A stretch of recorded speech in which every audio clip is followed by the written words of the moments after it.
नमस्कार, वंदे मातरम। दोस्तों, स्वागत है आप सबका सैनिक पाठशाला में। आज आप मेरे पीछे एक पीपीओ देख पा रहे दोस्तों, जो कि स्पर्श का पीपीओ है। अब इस स्पर्श के पीपीओ में आज आपको समझाऊंगा कि पीपीओ के अंदर क्या क्या डिटेल्स होता है और किन डिटेल्स को आपने ध्यान से चेक करना है, किन डिटेल्स में हम बदलाव कर सकते हैं, किन में नहीं कर सकते हैं। पीपीओ के अंदर जितने भी डिटेल्स हैं, जितना भी डाटा है, उसमें क्या क्या चीजें हैं जो आपके लिए महत्वपूर्ण है। जो लमसम पेमेंट लिखा रहता है वो क्या होता है, एक लोडिंग एज लिखा रहता है उसका मतलब क्या होता है, सारी चीजें आज के इस वीडियो में जानेंगे दोस्तों। आपका पीपीओ निकाल लीजिए, आपका स्पर्श का पीपीओ निकाल लीजिए, ताकि आपको पीपीओ देखने का पूरा तरीका समझाऊंगा। एक तरफ से हम पीपीओ को समझते हैं दोस्तों। तो चलिए, आज का यह वीडियो स्पर्श का पीपीओ के नाम, और वीडियो पूरा जरूर देखिएगा, तभी आपको पीपीओ की हर गुंडी पता चलेगी, तभी आपको पीपीओ के बारे में जानकारी मिलेगी। दोस्तों, एक रिटायर्ड सैनिक क्लर्क होने के नाते पीपीओ के बारे में जितना चीजें मैं आपको समझा पाऊंगा, शायद ही कहीं और से आपको पीपीओ से जुड़ी हुई ऐसी कोई जानकारी मिल पाए। तो वीडियो में अंत तक बने रहिएगा और पीपीओ के अंदर हर डिटेल्स को जो मैं समझाता हूं उसको समझ लीजिएगा।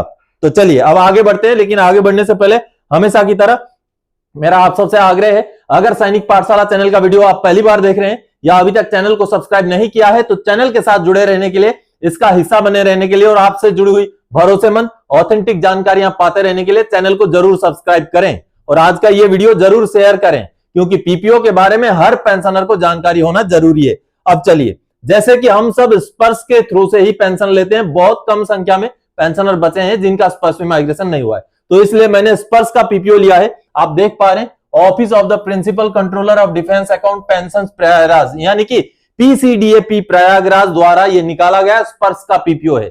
दोस्तों, बेशक हमें स्पर्श से पेंशन लेता है, लेकिन हमारा मूल जो ऑफिस है पेंशन कंट्रोल करने वाला, वो पीसीडीए ही है। पीसीडीए के अंदर ही स्पर्श एक विभाग है। चलिए अब आगे बढ़ते हैं। सबसे पहले तो पीपीओ का नंबर होता है, जो मैंने यहां हाइड किया हुआ है। ये जो नंबर है, पहला नंबर, ये पीपीओ का नंबर होता है। उसका आगे होता है ईपीपीओ नंबर।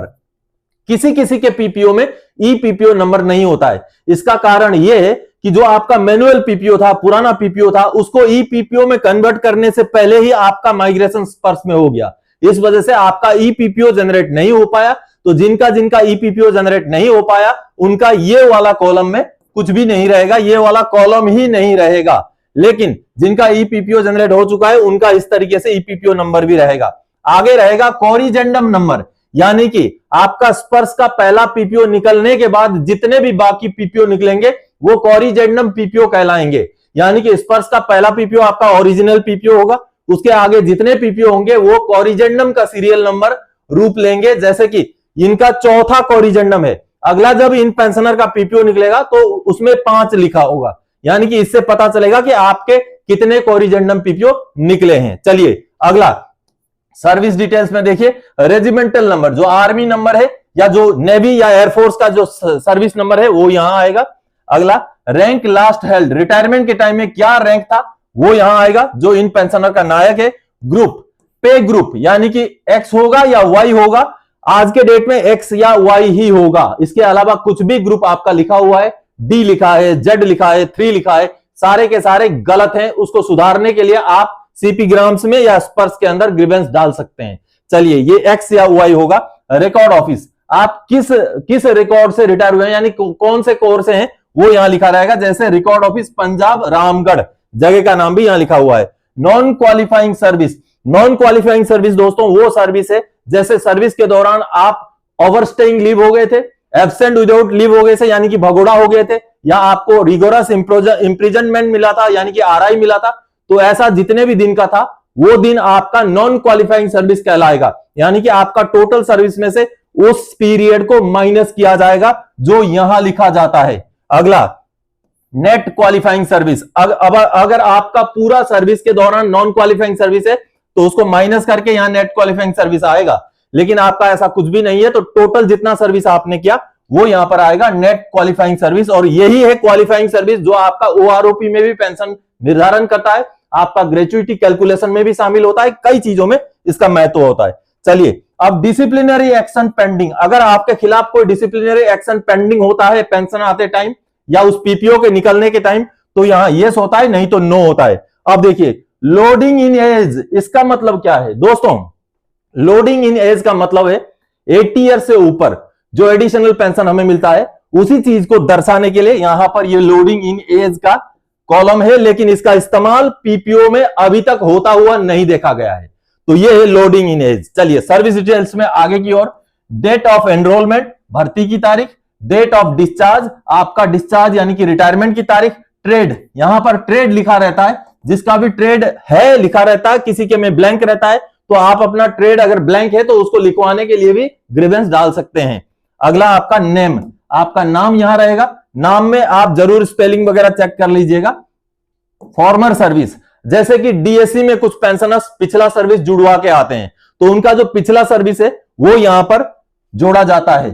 किसी का भी अगर पिछला सर्विस जुड़ा हो तो यहां पर लिखा रहता है। आगे क्लॉज ऑफ डिस्चार्ज, आप कौन से कारण से डिस्चार्ज आए हैं, जैसे कि ये प्रीमेच्योर रिटायरी हैं, 2010 में रिटायर हुए थे, प्रीमेच्योर रिटायरी हैं, तो एट ऑन रिक्वेस्ट, किसी के में on fulfilment of terms and condition लिखा रहता है, किसी के में मेडिकल ग्राउंड लिखा रहता है, किसी के में विड्रॉल ऑफ शेल्टर अपॉइंटमेंट लिखा रहता है। आपका जो भी क्लॉज है वो यहां लिखा रहता है। आगे रिकमेंडेशन ऑफ कम्यूटेशन, क्या आपको कम्यूटेशन रिकमेंड किया गया, यानी कि आप कम्यूटेशन लेके आए, यस होगा या नो लिखा रहेगा। अगला देखिए पर्सनल डिटेल्स, पर्सनल डिटेल्स में क्या होगा, डेट ऑफ बर्थ, आपकी जन्म की तिथि, आधार नंबर, आज के डेट में आपका आधार नंबर अपडेटेड होना बहुत जरूरी है।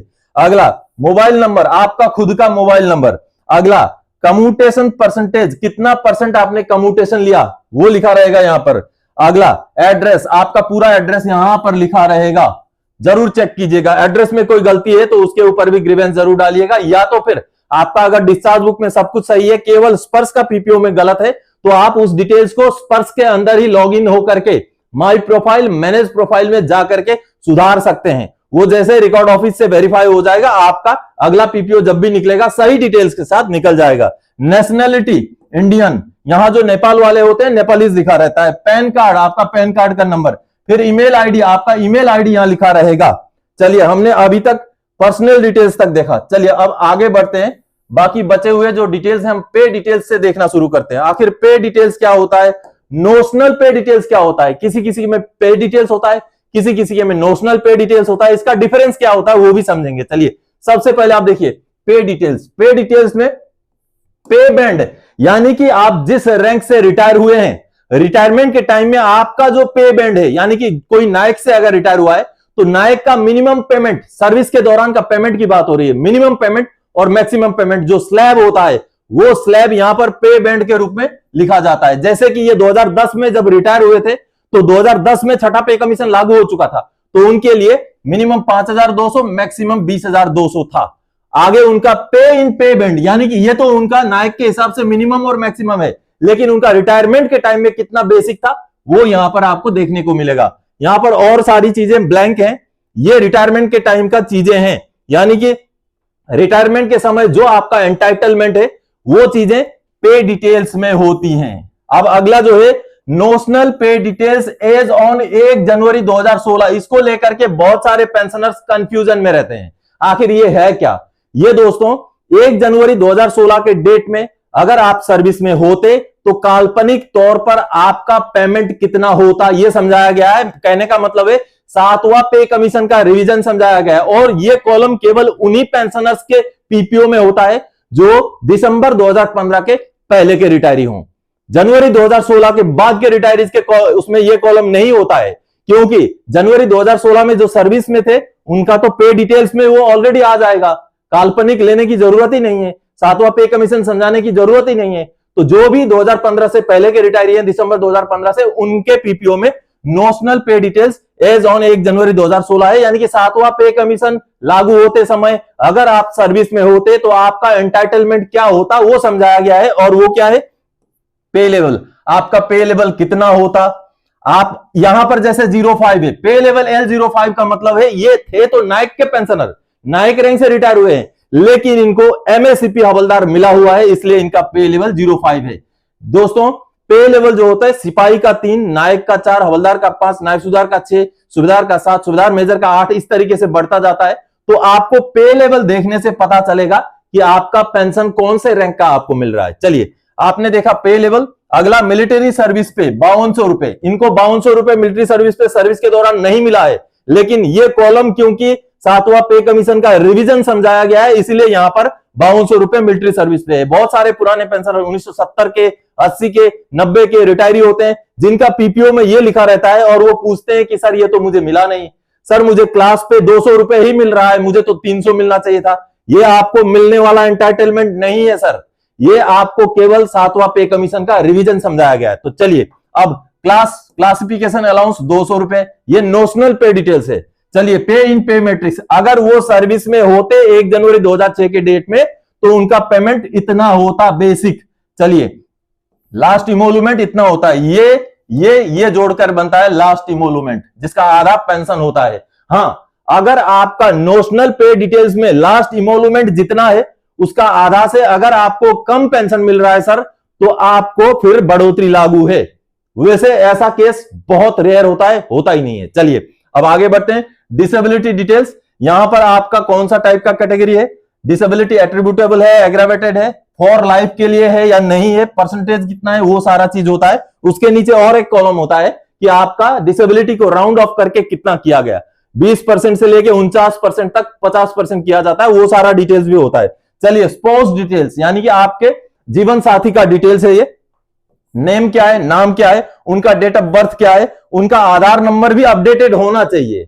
यहां पर ये ब्लैंक है, इन पेंशनर को आधार नंबर जरूर अपडेट कराना चाहिए, क्योंकि समय आने पर फैमिली पेंशन शुरू करने में नहीं तो दिक्कत हो सकती है। चलिए, आधार नंबर हो गया, उनका मोबाइल नंबर हो गया, मैरिटल स्टेटस मैरिड होगा, नेशनलिटी इंडियन होगा, पैन नंबर भी इनको अपडेट कराना है। आपका भी ब्लैंक है तो अपडेट करवाइएगा। यहां पर पैन नंबर आएगा, फिर ईमेल आईडी आएगा, जो वाइफ है उनका ईमेल आईडी आएगा। अब आगे के डिटेल समझते हैं दोस्तों। करंट बेनिफिशियरी डिटेल्स, यानी कि आज के डेट में जो पेंशन ले रहे हैं उनका डिटेल्स यहां आएगा, यानी कि जो पेंशनर हैं उनका डिटेल्स आएगा यहां करंट बेनिफिशियरी डिटेल्स में। और देखिए, उन्हीं पेंशनर का नाम आ गया, उनका बैंक, कौन सा बैंक में पेंशन क्रेडिट हो रहा है वो आ गया, बैंक का एड्रेस, यहां पर ब्रांच का एड्रेस आ जाएगा, आईएफएससी नंबर आएगा, अकाउंट नंबर आएगा, ये रहा। और इन चीजों को आप चेंज कर सकते हैं दोस्तों।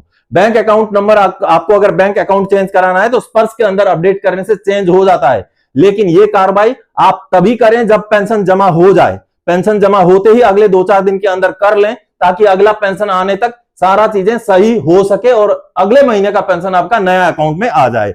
चलिए, लम सम एंटाइटलमेंट ये है क्या, क्योंकि लम सम एंटाइटलमेंट देख करके लोग बोलते हैं कि सर ये पैसा मुझे मिला नहीं अभी तक। सर, ये पैसा वो है जो आपको रिटायरमेंट के टाइम में मिल चुका है। जी हां, लम सम एंटाइटलमेंट में ग्रेचुइटी होता है और कम्यूटेशन का अमाउंट होता है, लेकिन यहां पर जो अमाउंट लिखा हुआ है वो अमाउंट अगर आपके खाते में नहीं जमा हुआ है तब आप कार्रवाई कर सकते हैं, या तो जितना लिखा है उतना अगर नहीं मिला है तब भी आप कार्रवाई कर सकते हैं। ऐसे भी रेयरली केसेस पाए गए हैं जिनमें ये एंटाइटलमेंट जितना लिखा हुआ है उतना पैसा उनको नहीं भुगतान हुआ है, तो कार्रवाई करने से, सीपी ग्राम्स में ग्रीवेंस डालने से, शिकायत करने से उनको वो पैसे मिले हुए हैं। ऐसे भी एग्जांपल्स हैं।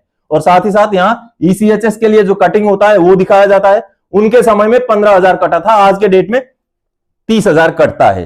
चलिए, अब दोस्तों रिकरिंग पेमेंट, यानी कि पेमेंट का यहां पर डिटेल्स है, और ये टोटल लमसम एंटाइटलमेंट ये आ गया, और ये पैसा उनको मिला हुआ होना चाहिए। रिटायरमेंट के समय में नहीं मिला है तो जैसे मैंने बोला कार्रवाई किया जा सकता है। चलिए, अब रिकरिंग पेमेंट्स, यानी कि आज के डेट में जो बेसिक वगैरह है उसी का यहां पर डिटेल्स है। रिकरिंग पेमेंट्स में आप देखिए, सर्विस पेंशन उनको कितना है, ये ओआरओपी 2 का रेट का है दोस्तों, 21,782। आपने देखा था 17 साल के आसपास इनका लेंथ ऑफ सर्विस था, तो 17 साल के लेंथ ऑफ सर्विस के हवलदार का पेंशन है ये, उनको एमएससीपी हवलदार मिला हुआ था, इसलिए 21,782 रुपए। कब से? जुलाई 2019 से। उसके आगे उनका डिसेबिलिटी एलिमेंट 6,535 रुपए, जो कि इसका 30% होता है, क्योंकि दोस्तों 100% डिसेबिलिटी में सर्विस एलिमेंट का 60% मिलता है, 50% डिसेबिलिटी में सर्विस एलिमेंट का 30% मिलता है, जो कि इसका 30% ये अमाउंट है। और ये भी ओआरओपी 2 का ही रेट का पेंशन है, क्योंकि ये जो पीपीओ है दोस्तों, ये पीपीओ ओआरओपी 2 के समय का ही पीपीओ है, क्योंकि इस पीपीओ में पे डिटेल्स और नोशनल पे डिटेल्स दोनों डिटेल्स थी, इसलिए इस पीपीओ को मैंने सिलेक्ट करके आपको समझाने के लिए लेके आया। अब देखिए, आगे और भी डिटेल्स हैं। ये तो आपका करंट पेंशन का डिटेल्स हो गया। इसमें आपने वही चीजें चेक करना है। अब कैपिटलाइज वैल्यू आपको कितना मिला है, कब कितना मिला है, किसका एब्सोल्यूट यानी कि खत्म होने का, शुरू होने का डेट, सारा यहां पर आपको मिलेगा capitalise value of pension details में। आगे देखिए कॉरिजेंडम डिटेल्स, अगर ये पीपीओ आपका किसी बदलाव के साथ जारी किया गया है तो वो बदलाव यहां आपको दिखेगा। ओल्ड वैल्यू क्या है, न्यू वैल्यू क्या है, तो आपको वही दिख रहा है। अब चलिए, अब इसके नीचे भी कुछ चीजें लिखी होती है दोस्तों, ये भी महत्वपूर्ण होती हैं। और इनमें क्या चीजें लिखी होती हैं, सबसे पहले देखिए वो नोट में क्या लिखा गया है। नोट में लिखा गया है कि revised entitlements are published post OROP implementation, यानी कि जो भी एंटाइटलमेंट ऊपर पब्लिश किए गए हैं, लिखे गए हैं, वो ओआरओपी को लागू करने के बाद के एंटाइटलमेंट्स हैं।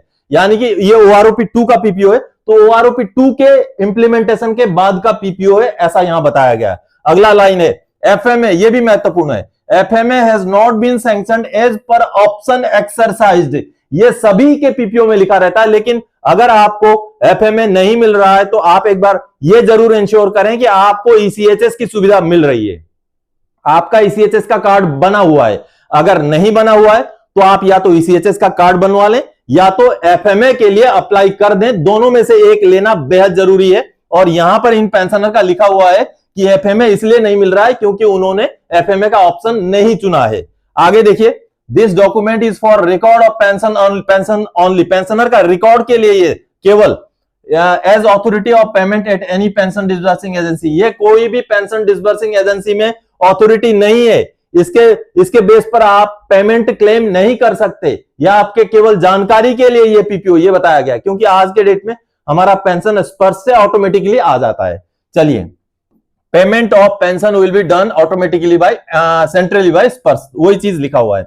अब आगे आखिर में ये कब जनरेट हुआ है, 4 अक्टूबर 2023 को शाम को, रात को 9:23 और 32 सेकंड पर ये जो है जनरेट हुआ है। नो सिग्नेचर रिक्वायर्ड, क्योंकि ये डिजिटली जनरेट हुआ डॉक्यूमेंट है, इसलिए इसमें सिग्नेचर की कोई जरूरत नहीं है। तो दोस्तों, पीपीओ से जुड़ी हुई ये पूरी जानकारी आपने देखा। इसके अलावा इसमें अगर कुछ चीजें छूट जाती हैं जो आपको समझ में ना आए, या इसके अलावा आपके पीपीओ में और कुछ चीजें हैं जो आपको समझ में ना आए, तो जरूर सवाल कीजिएगा, क्योंकि ये पीपीओ मैंने पूरा डिटेल्स के साथ ये पीपीओ जारी हुआ था, इसीलिए इस पीपीओ को मैंने सिलेक्ट करके आपको समझाया, ताकि आपको समझ में आ सके कि आखिर स्पर्श के पीपीओ में होता क्या क्या चीजें हैं। तो दोस्तों, आज के इस वीडियो में पीपीओ से जुड़ी हुई इसी जानकारी के साथ आया था। आने वाले समय में और कोई जानकारीदायक आपसे सरोकार रखने वाला विषय लेके मैं फिर से हाजिर हो जाऊंगा। तब तक के लिए जय हिंद दोस्तों।